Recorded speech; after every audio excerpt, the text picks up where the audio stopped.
Stop beating yourself up if you are struggling and still learning art room management. Hey there, it's Katie Jarvis with Managing the Mess. If we haven't met before, I'm a K-6 elementary art teacher, and I teach right here at a Title I school just outside of Washington, D.C.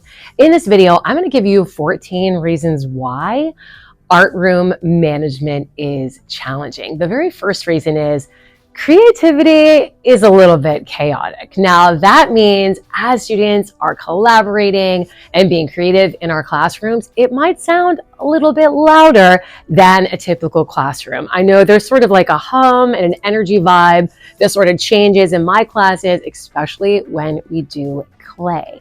Another thing in your classroom is it's not going to be as neat and organized. And even if it does get neat and organized, it's not going to stay that way in an art room where creativity is constantly the focus.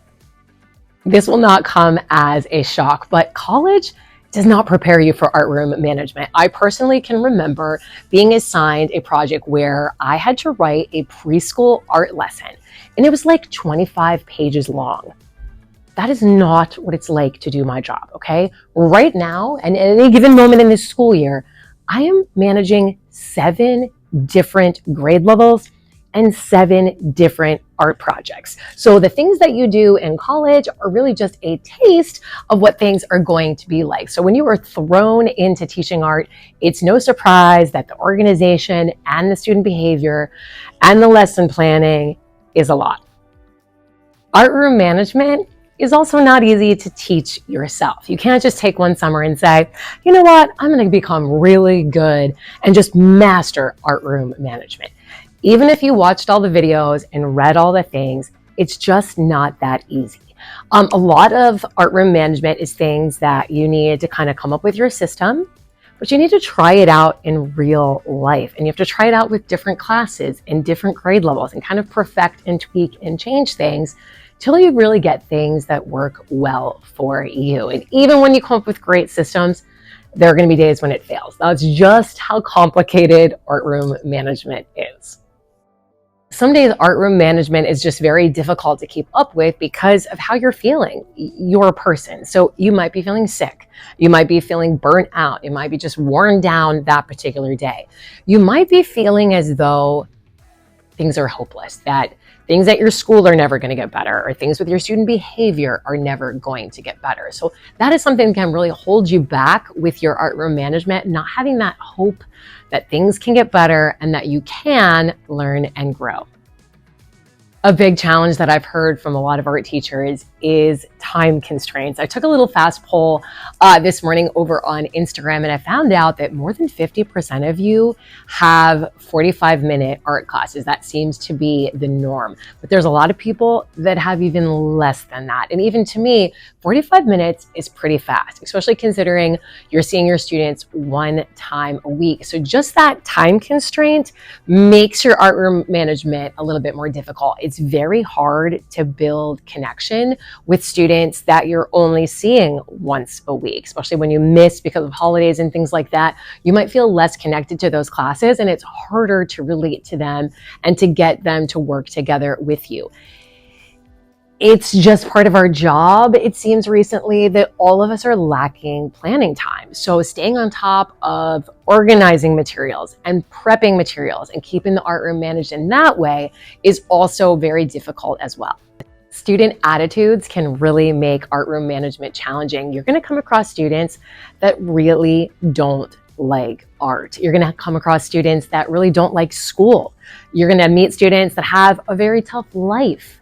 You're going to find students that don't really like themselves, and some that are a combination of those things. So it makes it hard to make those connections with students that are not very open to connecting with you. We have students coming from all different homeroom teachers that have different styles, different expectations, and different rules. This is not shocking. If you ever watch the hallway of your school, you will see this played out, from the super strict to the very lenient that don't seem to have as much control or have a little bit more openness to chaos. But we're bringing all of those classes into the art room. I think some of the biggest areas where I see differences in what the teacher has already laid out is in tattling and procedures for what to do when there is a conflict. Some teachers have already really taught this, and students know how to work through this on their own. They know how to start a sentence structure. You know, someone is bothering me, and they know what to say to them. Other classes do not really have those skills yet that they've worked on all together to resolve conflict. So it's something that more you have to teach in the art room. Many of us are seeing our students at all different times of the day. We might have a class first thing that's very sleepy still. In my school, sometimes buses are still arriving. Kids are still eating breakfast. There's a little bit more chaos to that very first class sometimes. You might be seeing students right before lunch when they're kind of anticipating what comes next and getting a little bit hungry and a little bit less focused. You might be seeing rowdy classes that are still excited about what went down on recess. You might be seeing students at the very end of the day. So that really plays into your art room management, the level of energy that your students bring and kind of the vibe of how that class is feeling. Art tends to have a slightly different structure than other classes in the school. There might be a lot more choice and voice in what students are making. They might be able to choose and explore a lot more with materials than they do in other classes. They might have a lot more freedom of movement to get materials and to put things away. Now, students' attitudes also about that structure play into your management. If they have in their heads that art is kind of this crazy, wild time, they're going to react accordingly. If they think art is a little bit more structured and calm, then they're going to react that way as well. I feel like I am constantly talking about the story lately of the tortoise and the hare in my art room, about how you don't want to be that rabbit artist that's going very fast and being very sloppy with their artwork and forgetting things that they need to include, but rather you need to be the turtle that's going slow and careful and making sure that they add lots of details. Managing students that are working at all different paces makes art room management quite difficult. We all have to deal with, what do we do with those early finishers? And what do we do with students that are absent or students that need a little bit more time to finish? One thing that I do to kind of help with this is I have a ketchup and pickle day. So this happens at the end of the quarter. This happens over an entire week. I shut down art making on new projects in my art room, and I allow my students to finish up anything that is not done. And then I spend that time grading things for the end of the quarter, importing those grades into our progress reports, and planning and preparing for the next quarter. There are lots of challenges teaching multiple grade levels. I know I personally teach kindergarten through 6th grade, so that is 7 different lesson plans. I know a lot of times I see the advice of like chunking things down and having like a younger grade project and an older project as well, but you have to think year after year if you're going to want to reuse your very best projects. If you've done something with multiple grade levels, that's really difficult to do and plan and track and remember who has done what. Until you've really lived art teacher life, you won't quite understand this, but in any given day, even if we're just drawing with pencils, there's a lot going on. There is a lot that art teachers are responsible for.